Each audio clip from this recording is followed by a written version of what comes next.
Wednesday, 2019, and is being recorded on Wednesday, July 24th, 2019. And I've got a couple things to talk about. That's what the fucking silence is. It's the fan. I didn't turn the fan on. I'm sitting here watching this load up thinking something feels wrong about this. Like something doesn't sound right.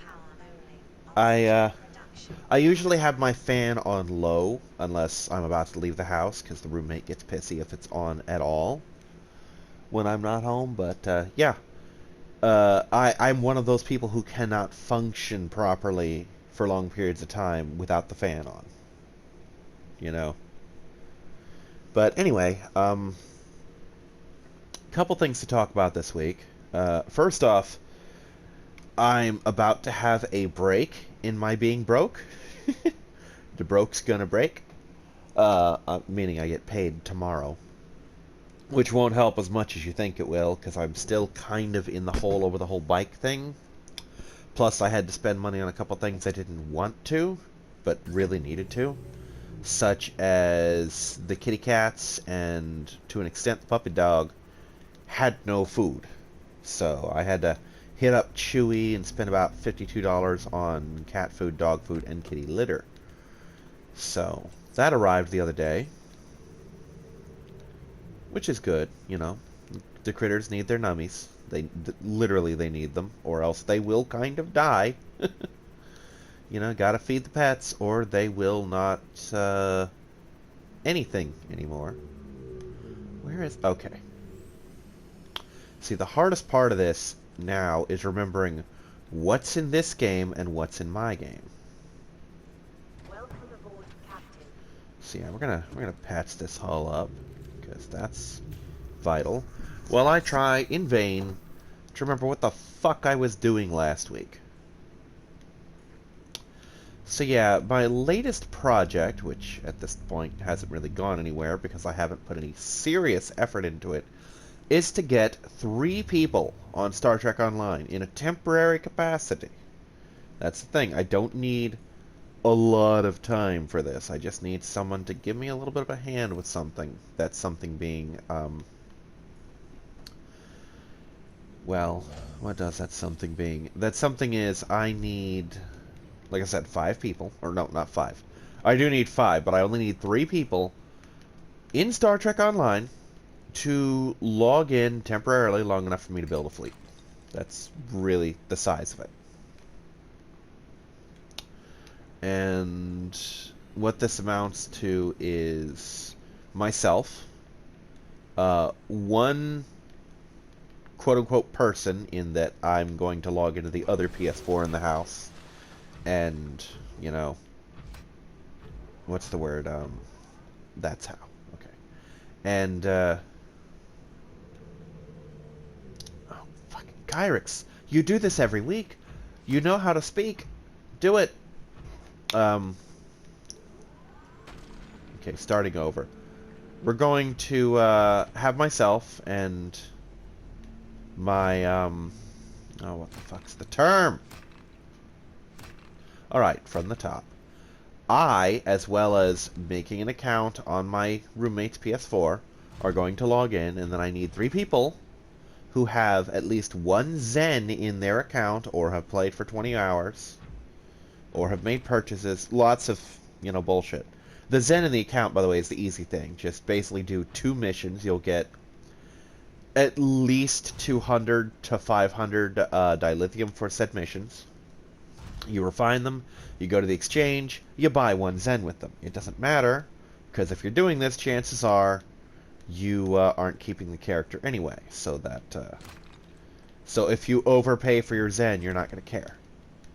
But then you just join a group with me, I make a fleet, at which point you can delete the character for all I care. You know, it would be nice to have more players, but it's not required. Alright, now here's the question. If I go... Oh, no, that's... Never mind. I'm about to say, if I go down there, can I get back up? Oh, hi! You know what? You're being good, so I'm not going to fuck with you. Ooh, but I am going to fuck with both of these things. These are what I need. I didn't describe this. I'm looking for titanium. I want more of that. That may have been inferred by the fact that I looked into the titanium box right before stepping out. But yeah, I need titanium. I'm gonna build more stuff. So anyway, ooh, that's what I need right there.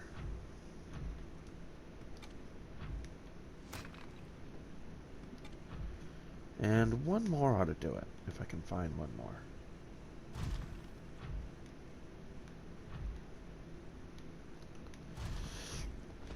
So yeah, I just want a fleet for my Let's Play account. Partly so I can show off some fleet stuff, although I doubt I'm going to get a massive fleet going, or all the stuff. Like, I'm not going to get, like, whatever Tier 5, Tier 6 fleet effects are. I'm probably not going to get that shit, because, yeah. But I want to at least show it off. Plus, that will stop people from trying to recruit me to their fleets, both on camera and off. Because I don't do random recruits. You know, if these were people who made an attempt to actually contact me, you know, like, hey, Mr. Kyrix, or whatever the fuck your gamer tag is, we would really enjoy having you in our fleet. You know, I'd basically say, no, sorry, this character is for recording purposes, and I don't need to do that, you know. But yeah, that's basically it. Plus, I am one of those people who doesn't like to join things. I like to make things. I'm one of those people who would rather be in a fleet that has 3 people, you know, that aren't even active, than to be part. I'd rather start that than to be part of a thriving fleet. I don't know what that is. It's wired that way, and it's stupid. I'll be the first to admit it's stupid, but it's very much a better to reign in hell than serve in heaven kind of thing. You know, we've all heard that saying. Better to rule in hell than serve in heaven. It's basically, I'd rather run something shitty than join something good. But, anyway, I have actually finished the Star Trek Discovery campaign, and I'm still a little pissed about it. I mean, it's been over for almost a week now, and I'm still mad that it exists. And for those who don't know why, I'm going to go over this, because I love bitching about it, apparently. I certainly don't seem inclined to stop. My problem with it is actually not Discovery itself, because some people might hear me, oh, he's going on about Discovery, he's one of those fans. No, I've never seen Discovery. Like, none of it. I haven't seen a fucking clip of it. Outside of Star Trek Online, I don't even know what the characters sound like. I don't know what the intro looks or sounds like. You know, I know literally nothing about it, and I have not passed judgment on it. Because I have a simple policy.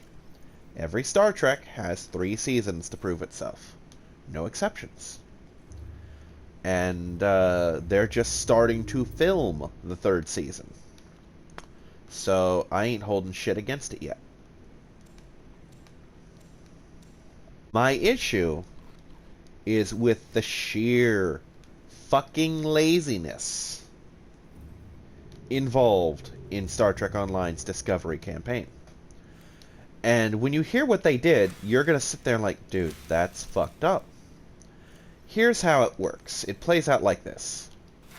There are 6 campaigns. There is the Starfleet campaign, the original series campaign, the Discovery campaign, the Klingon campaign, the Romulan campaign, and the Dominion campaign.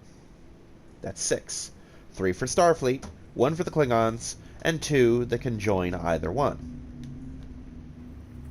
So, little lopsided there, yeah. Not much we can do about that. But, when they came out with the original series campaign, they came out with, and Discovery follows us to an extent. In the original series, it is a wholly separate animal, so to speak. And, yeah, we're gonna have to pull this, aren't we? God damn it. Okay, so what we're gonna do is we're gonna park this bad boy. Warning, emergency power only. see, I want to get it up somewhere. This'll do. Because this should still tether. And it's higher up, so it'll get better sun. Slightly better sun. It usually doesn't matter. Oh god, I'm deep. I'm about to say, as long as it's close to the surface, I'm nowhere near close to the fucking surface. Yeah, see that blue line? It's tethering. It's fine. Okay, so now we're going to make one of this. So, anyway, in the original series in Discovery, you have a mini campaign, a mini story arc all its own. And at the conclusion of this, oh god, it sapped everything, didn't it? Motherfucker. I should have known that would happen. I didn't, but I should have. I'm better than this.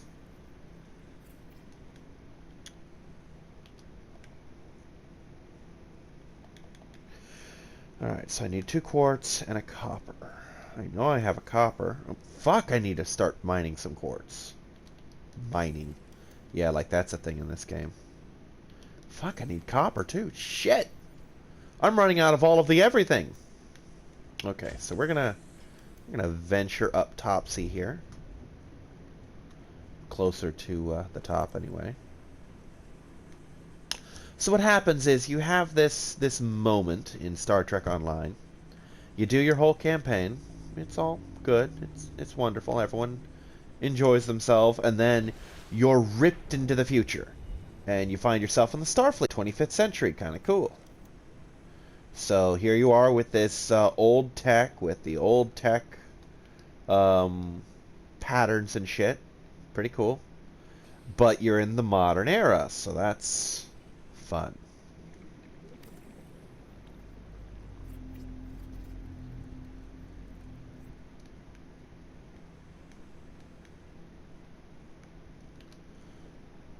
Okay, I need gold for these. And the original series, I can't tell you how it happens because I've only played through the campaign in its entirety once. But anyway, when you have the original series, it has its own unique tutorial, basically. You're surveying this planet, shit goes sideways, you have a big shootout with the Klingons in the end, and your captain is promoted, which is actually kind of cool, because in the Starfleet campaign, your captain dies heroically, but horribly, you know? It's not a good death. I mean, the Klingons would say it is, but the Klingons are just kind of fucking weird that way. Also, I'm sitting here like, why is my oxygen so low? Because I didn't actually go anywhere that had any. Give me a second, let me hit the surface here. You breach like a fucking gasping whale over here. There's a Metal Gear character for you, a gasping whale. What it is. I don't remember how close the initial start has to be. Let's try it right here and see if that does a thing. With luck, this initial tether will be enough. But I brought plenty of gold in case it isn't.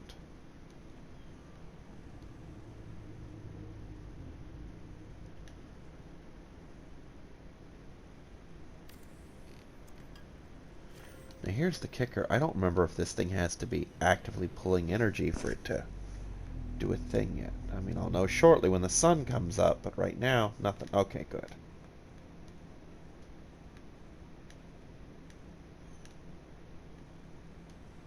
Alright, that answers that question, doesn't it?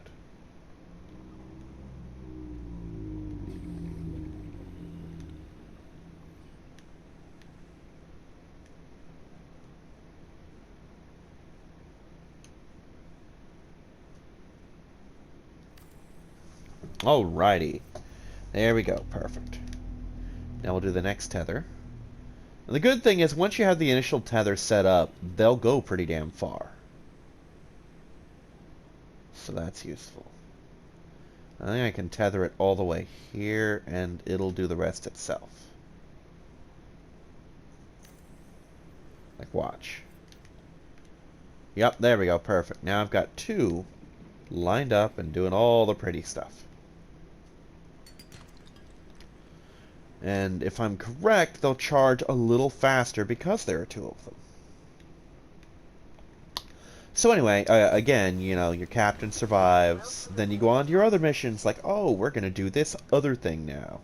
Yay, cool, awesome, great, that kind of thing. Well, here's the thing. Discovery is its own campaign, so to speak. And, I'm not going to sugarcoat this. They fucked it up. Kyrix, how did they fuck it up, you ask? Well, they copy-pasted the whole goddamn thing. That's how they fucked it up. What do I mean? Okay, let me put it this way. The Starfleet campaign has you in the Starfleet Academy. You know, you're going through the academy, going to school, like, hey, we're about to have our cadet cruise. Isn't that awesome? At the conclusion of this cadet cruise, you know, we'll have our grades, we might get our ship kind of thing. Yay! Let's meet your friends from class. Here's this guy who had self-confidence issues, you know, you helped him take the test again, and he's much higher grade now. He's both a science and communications officer. Yay! Awesome shit. You know, here's your tactical officer, here's your science officer, here's this person, you know. And then your sidekick's like, hey, did you take the phaser test? No, I didn't. It didn't seem to matter. Well, guess what? The captain wants you to take it. Okay, I'll take it. Oh no, I'm the first officer. How cool is this? Hey, let's go into space. Oh no, there's a freighter under attack. Oh, he wasn't really under attack. The Klingons just bullied him. Oh wait, Klingons exist. Hey, they're aboard. Oh fuck, they've captured the captain and they're cloaked. Captain's like, hey, target my comm badge and shoot the fuck out of these guys. Klingons stab him through the heart. You know, fight the Klingons. Better ship shows up, helps you fight the Klingons. Then, oh no, the Borg attack this planet. You know, it's the same thing in Discovery, except instead of the Borg attack this planet, it's the Klingons attack this planet. Everything else is fucking word for word, beat for beat. Like, if I played them side by side, yeah, you'd say, oh my god, someone literally copy-pasted this thing. And you would be forgiven for thinking that the original series did the same, but no, the original series gave you a unique thing. I'm still waiting for the fucking copper to show up, because apparently there's some on the scanner, and I want to know where. So, at this point, when I realized this, and it took me about 5 to 10 minutes of playing the tutorial to realize what they bait and switched me with, I naturally got more than a little pissy. And then I'm thinking to myself, okay, Kyrix, calm down. It's just the tutorial. They saved resources by copy-pasting the tutorial. It's not that big a deal. We're going to get the Discovery unique campaign. You know, it's going to have its own little thing that explains why you're in the future. And then you're going to go to the future, and everything will be cool, and hey, you'll even do the Discovery campaign that exists for everybody. Because that's the thing, there is a Discovery campaign that everybody gets to play. Well, there's a problem with that, because the Discovery campaign, the unique Discovery campaign, is just the everybody Discovery campaign out of order and missing 3 episodes. One of them not that big a deal. It's, hey, you need to do a task force before we'll let you finish. And the other 2 are mirror universe things. But the fact that they did this is fucking bullshit. Okay? It just is. It's fucking bullshit. Well, let's look for prawn suit fragments. Because this... There we go. That seems like a thing I want. And here's the thing. Let's say I'm the CEO of Cryptic, which is the company that currently has them. If I tell you, hey, Star Trek Discovery exists, I want to add Star Trek Discovery to my MMO. So you, employee number 7, are tasked Why did I pluralize that? Tasked with making a unique campaign starter so that someone will play the Star Trek Discovery faction. And then I want you to make, a tutorial, a unique campaign, then they'll join the mainstream thing, just like in the original series, and it'll be awesome. And you come back to me with, hey, I've copy-pasted this thing, and by the way, I've cut out features that everyone gets, but Star Trek Discovery gets a little bit of them. And you turn this in, and my response is, okay, so this is just the placeholder for you to make the real thing. And you say, okay, now you both die. No, you die. Come here. Come here, little buddy. I'm gonna stab the shit out of you. Don't fucking antagonize my Seamoth. Oh, you're stuck. You're boned. I'm gonna kill you. But yeah, my response to that is, okay, this is temporary, because if it's not, it's your ass. You are fucking fired. Because you don't fucking half-ass that shit. You don't. I mean, if you turn that shit in like it's original work, you're gone. You have no business doing that shit. I mean, who saw that, gave it the thumbs up, and put it into the fucking game? More importantly, why would you do that? All you do is hurt your credibility as a company and fucking put, bad vibes out there for those of us who haven't seen Discovery yet. I was talking to Sammy about this, actually, and she, as it turned out, in her test bed for whether or not she would be helping me with this shit, had made a Star Trek Discovery character, and I basically told her this, and she's like, wow, that's disappointing. But it gets even worse, because here's the thing. When you make a Discovery character, you actually legitimately screw yourself out of a lot of content. And here's how. When you make a character, whatever race you choose is permanent. Your only way to get around that is to make another character. If you don't like being a Vulcan, you don't get to talk to Q and like, hey, I don't want to be a Vulcan anymore. It's like, oh, that's cool. Here, now you're something else. No, you're a Vulcan as long as that character exists. Well, here's the problem with Discovery is you have 3 races. You have human, you have Vulcan, you have alien. That's it. You don't get Cardassian, which, that makes sense. Cardassians weren't a thing in Kirk's era, which is when Discovery takes place. So, you know what, I'm not going to bitch about no Cardassians. You don't get Ferengi. Again, they weren't quote-unquote discovered until the Picard era. Granted, they met the crew of the NX. Kind of. But, they weren't an acknowledged thing at the time. And there's nothing wrong with that. There are lots of, I'm gonna stab the fuck out of you, because you're here. And you're just gonna cause problems if I don't. Okay, that's both of them dead. You can't be an Anar, which is an Andorian offshoot. This is a little troubling to me, because here's the thing. Andorians were a thing in Kirk Trek.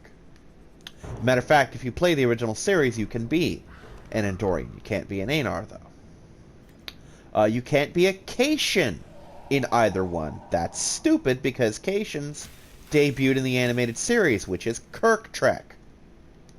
Ditto for Pharasans, but there is no TOS Klingon era, so we're going to skip that.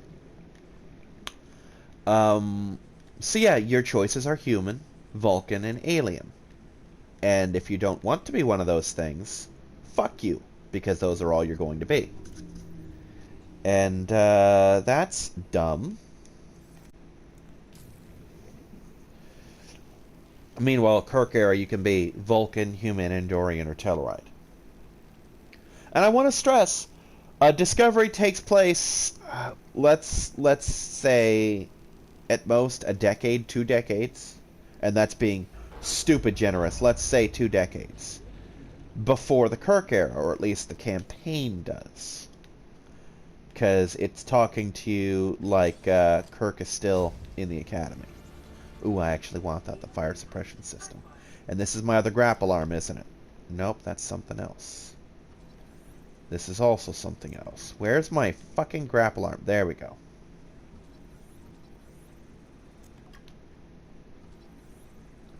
That's not a fragment, that's a goddamn prawn suit. This is a fragment of a prawn suit? Yeah, and the Cyclops floating above my base is a fragment too, no. I could have fucking walked that thing out of here.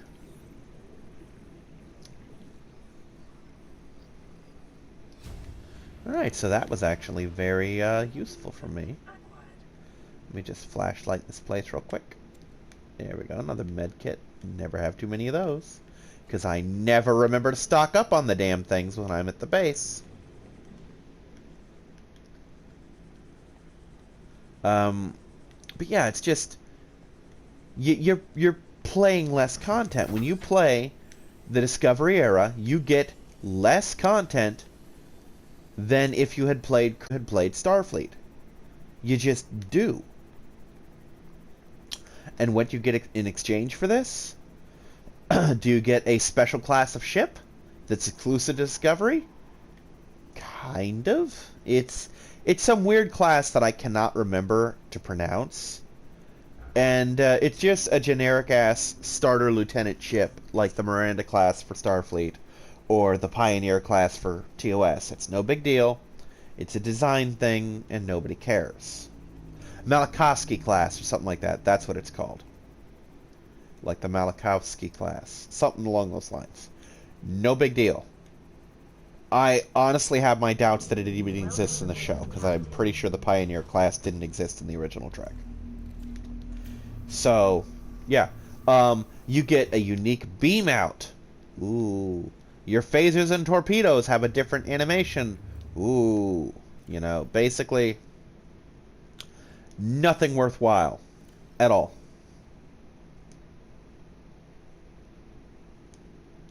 Would it kill them to give me one more fucking pocket down there? Would it honestly kill them? To give me 6 things in my HUD instead of that? Okay. So let's check a couple important things. What's my grapple arm going to cost me? Because that's kind of a thing. I can't get around for shit without it. Okay, benzene, lithium, advanced wiring. The advanced wiring is going to be a bit of a problem. On account of I don't have lots of the things for an advanced wiring kit right now.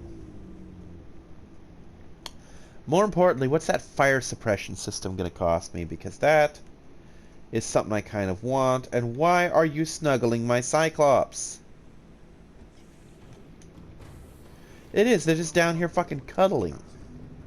I don't care because he's not going to hurt it. See? It's just fine. It's just weird and it's going to get in my way. I'm actually more concerned with the fact that there could be a tiger plant on there zapping the crap out of me. Okay. Ugh, crystalline sulfur. That ain't happening anytime soon. I still don't know where to get that.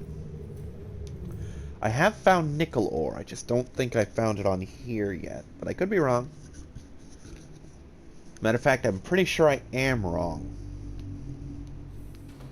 I think I used it on the prawn, actually. So yeah, I found nickel ore.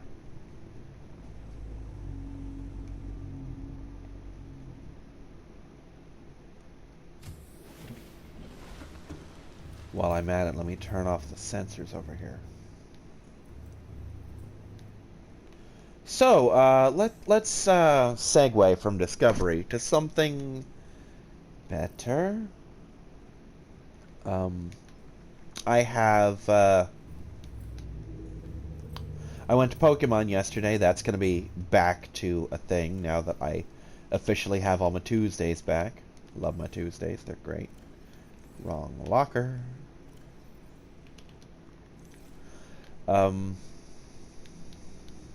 Just check it.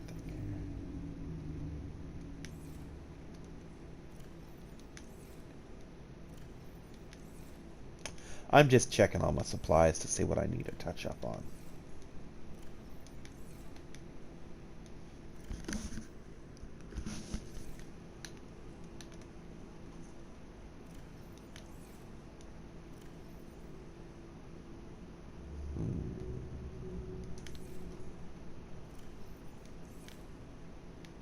Alright, what's the advanced wiring kit cost me again? Computer chip. That's going to be the tricky-ish one. I have everything but the copper, I think. Yeah, going to need some of that. Some of that copper. Fucking shit. Okay, copper it is.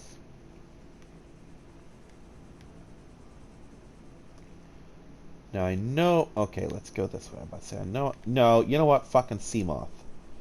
Better flashlight than the Seamoth. So, 2 or 3 weeks ago, I finally got my Kamala leveled up. Which is this adorable little koala that spends its entire life unconscious. It's literally comatose. Hence, Kamala. Coma koala. Coma koala.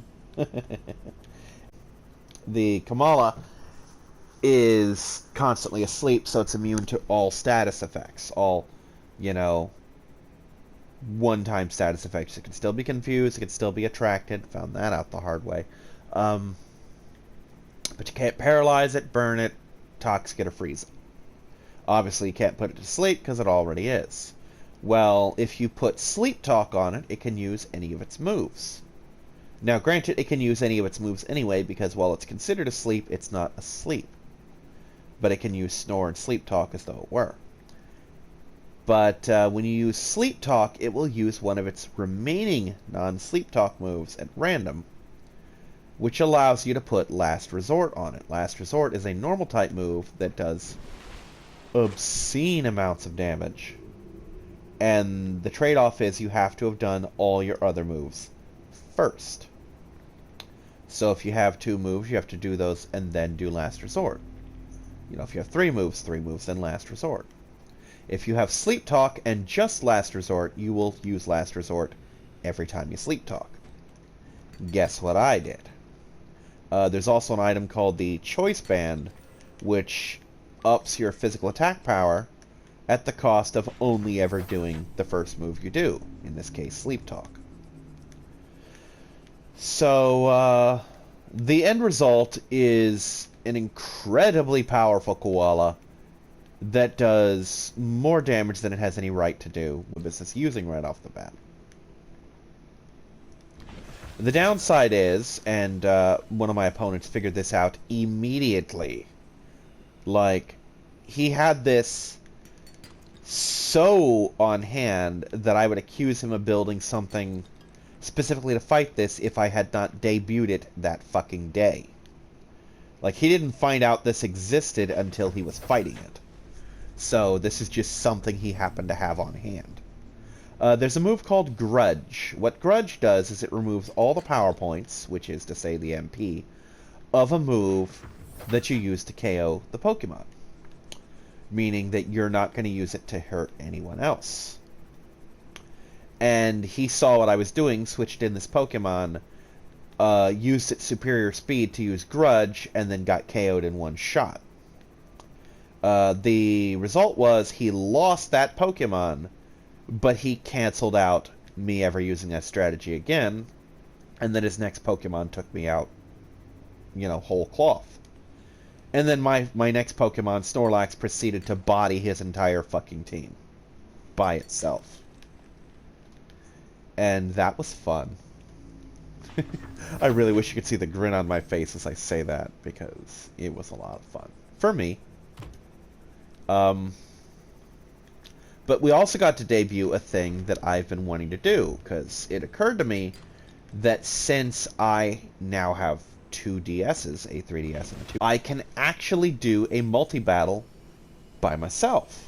Multi-battles when you have 4 players teaming up 2 to 2 on double battles. Well, I can be my own team. And I was wanting to test that, because a lot of times we'll have multi-battles but not have a 4th. So it's like, hey, who wants to be the fourth? So I basically said, okay, I want to have a multi-battle, and one of you or two of you get to fight me. And it was fun because, as I put it to a couple of them, now I get to traumatize two people at once instead of just one. But it was a lot of fun. Now let's talk about work. Had a bit of a hiccup. I am actually, I think even now, going through caffeine withdrawals because I have not been able to get soda for a while. Partly because I've been broke, and partly because the other day when I went to get a soda, they were out of the 1 liters, and I didn't want to spend the extra $1 for a 2 liter, because I only have $1.97 in my name right now. At the time, I had $3. And if I go a couple days without caffeine, I go into withdrawals, like you do. If you've never had caffeine withdrawals, they're not fun. I'm sure other drugs are worse, but that doesn't mean caffeine withdrawals are good. Basically, you will get a very special kind of headache, harder to shake than other ones, and it will pretty much always come with nausea. Not right away, it builds up to it. And yeah. Okay, I need 1 gold and a computer chip. Actually, I'll need 2 gold. That's lead. 2 gold. And a table coral. I'm still mad that I can't just grow these on my base. Not that they're hard to find or anything, they're just kind of out of the way. Oh, I need another one of those, okay. So, anyway, either from that or from not eating enough or whatever, the other day I had a horrific headache. And along with that headache came nausea. And basically this happened around 8:30. And I'm thinking, try to make it to 9 o'clock or 9:30 or something. And it just wasn't happening. I tried, it wasn't happening. I'm going to need 3 blood oil. I know I've got 1 here. Yay. And give me 2 more outside, yeah. And after that, I think I need some aerogel.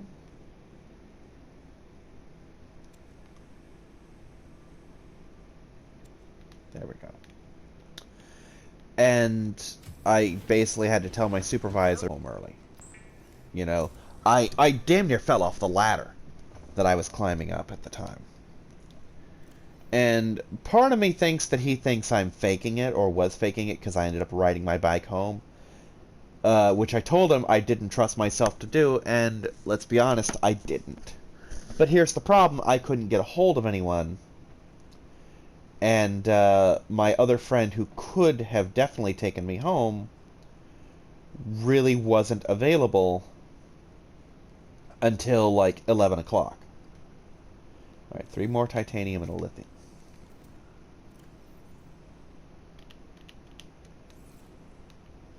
And I didn't want to just sit at work waiting for him, especially since my supervisor, and he would have been right to say this, might have said something along the lines of, if you can sit here, you can do your fucking job. And he's right.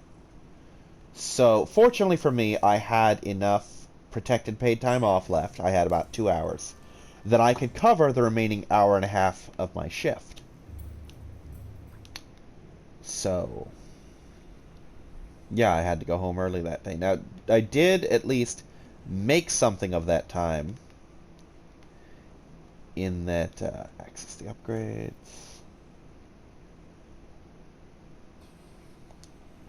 For a minute there, I freaked out and thought I put the wrong arm in there.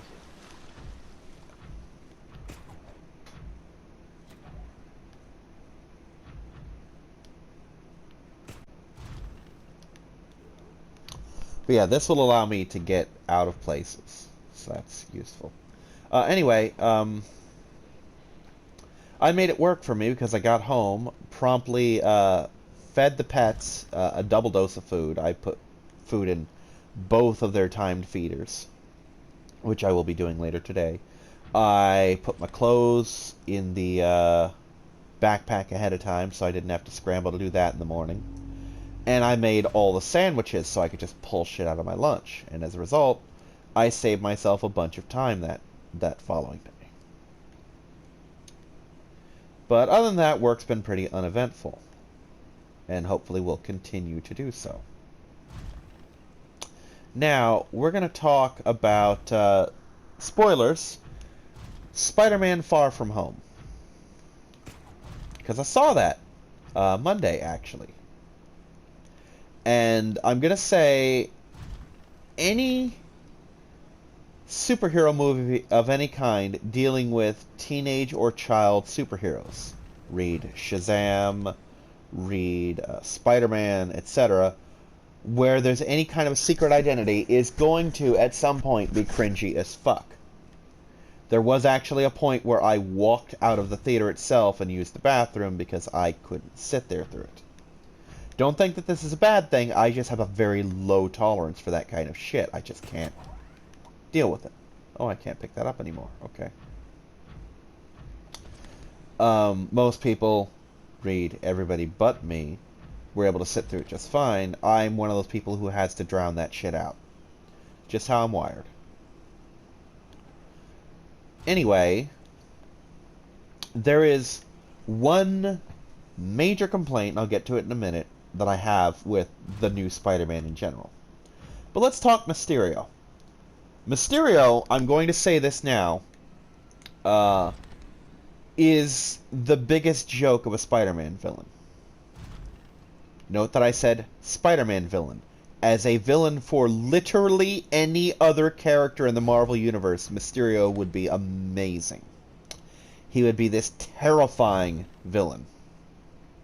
And I'm not gonna lie, the film actually made him fucking awesome. But the problem is Mysterio is really wasted on Spider-Man. Just like I think Batman is wasted on most of his villains. The reason being, and this is actually, for those of you who have read the Old Man Logan comic book, you'll recall that Mysterio is the reason the X-Men died. All of them. Because he basically wreaked havoc on Wolverine, made him think that all the X-Men were supervillains, and he basically murdered all of them. That shows what Mysterio can do to any hero who's not Spider-Man. Here's the thing, though. Mysterio's powers are entirely illusion-based. They're very realistic. It is incredibly easy to be tricked by them. And the film shows this off to spectacular effect. You know, I'm not gonna lie. Film makes him look dangerous. And against Captain America, or Iron Man, or the Hulk, he would be just this force of nature. But unfortunately, he's a Spider-Man villain. And here's the thing. Spider-Man has the spider sense, which warns him when he's in legitimate danger. Which means to beat Mysterio, all he has to do is close his eyes and let the spider sense do its thing. That's it. And you know how he beats him? He closes his eyes and lets the spider sense do its thing. And instantly, Mysterio goes from being this absolute lethal-ass threat to being less dangerous than a fucking pair of thugs on the streets of New York. And I mean instantly. He completely wrecks Mysterio's shit. You know, there is no doubt in anyone's mind who came out on top of that battle. And that's a problem, I think. If you have a villain that you can beat that effortlessly, it kind of really takes the teeth out of it. I mean, yeah, Mysterio, when you don't know he's there, oh yeah, sorts of shit with Mysterio. The problem is, as soon as Spider-Man knows it's Mysterio, it's like, okay, Fishbowl Hud, let me close my eyes and beat the shit out of you like I do every week. You know? That's one of the reasons why Mysterio works so good with the Sinister Six. Because he gets to sit in the background and enhance other villains. You know, because while the close your eyes and beat the shit out of him thing works with Mysterio, not that good with Doc Ock. because you do kind of need to be aware of other things as well with Doc Ock. Because maybe he's throwing shit, and while he's throwing that, his other three arms are hitting you from different directions, and you kind of got to see and feel him. But Mysterio's just a guy with illusions. But that's actually not my complaint, and I think they handled him as well as anyone could. Because they play him up to be a real badass. And he's actually a very likable character on top of that. You know, for being the horrific asshole that he actually is. And they change his thing from being an actor to being, a former Stark employee. I'm fine with that. I'm perfectly okay with that. You know, it's the same basic shit. That just changes motivation and his skill set a little bit. You know. So, what's my big complaint, if not Mysterio, about Spider-Man? It's MJ. Now, here's the thing. Don't mind. I like her. She's a lot of fun. I really enjoy the character. Is it a race lift thing? Not necessarily. Here's the thing. Now, I know this is not Mary Jane. This is Michelle Jones. But the problem is, they made her Michelle Jones so they could call her MJ, so people who aren't paying attention and don't remember, like me, that her name was Michelle, and don't know that her name was Jones because it is never spoken in either movie. It's not even in the credits of the first one. Could be in the second one. You gotta read other shit to know this. You'll think, oh, she's the new Mary Jane Watson. Well, the problem is, Mary Jane has very specific traits that Michelle does not share with her. Like, the redhead thing's kind of a big deal. That's kind of one of the things she's known for. She's a lot more social than Michelle is. Like, a lot more. Like, there's a reason that she is alternatively an actress, a supermodel, or in one case, a journalist, apparently. I don't know if that's just something for the video game or whatever. My sole issue with her is their choice to name her MJ. Because they're basically trying to leech off the popularity of another character. If they had called her, say, I don't know, Michelle Smith or something, she'd have been... Because here's the thing. A lot of people don't know this. And even those of us who don't necessarily know the extent. Peter Parker has dated a lot of fucking women. A lot. Like, he's up there in the list of, superheroes who get around. Like, we all know Gwen Stacy, we know Mary Jane Watson, we know Felicia Hardy, but there's other ones, like, by the dozen. Like, I'm pretty sure he's dated Liz Allen, and not just in that first movie. He's dated Betty Brant. He's dated a lot of people. You could have literally made MJ any one of them, or made someone completely new. But instead of that, you chose to copy, or at least ride the coattails of, an established character, and that kind of goes into the Discovery thing of, hey, rather than make something new, we're just going to copy-paste other shit. And the problem with this is, unlike the Discovery thing, they did make something new. But rather than embrace, hey, we made something new, they're like, they're not going to like it unless it's something old. Well, no, what's going to happen is you're going to piss off the people who would rather it be something new. Because you name it something old, they're going to want it to be that something that's old. And it's clearly not that. And so you're gonna make a lot more people angry than you would happy. But that's really with the whole franchise as a whole right now. There's a scene in there, and it's up there and heartwarming with the whole Miss Marvel thing, where it's like, hey, Peter Parker, you got something for me? It's just a cute moment. And that has to do with towards the end of the movie when Happy Hogan picks up Spider-Man from the Netherlands because he got hit by a train. And something that's easy for an American to forget is how interconnected Europe is. There's a bit by John Panette in his stand-up special, Still Hungry, where he's talking about doing a tour in France and getting sick of French food when someone brings up the fact that they could just literally drive to Italy and get real Italian food. Well, Spider-Man is in, I think, Berlin at the time, gets hit by a train, wakes up in the Netherlands. Because that's a thing. You know, I fall asleep on the bus, and I'll end up in Largo from St. Pete. He ends up in another goddamn country. But anyway, Happy picks him up, and he's in one of Stark's old jets, so it's got a costume maker. And Pete needs a new costume, so he goes into the back, starts doing the thing, and he's doing it just like Stark. And Happy Hogan has this great moment of looking at him like, wow, he's just like Tony. Doesn't say a thing, but you can see it on his face that that's exactly what he's thinking. It's like, wow, it's like he never died. Anyway, we've only got a couple minutes left, so we're going to end it here. Thanks for watching. Bye-bye, everybody.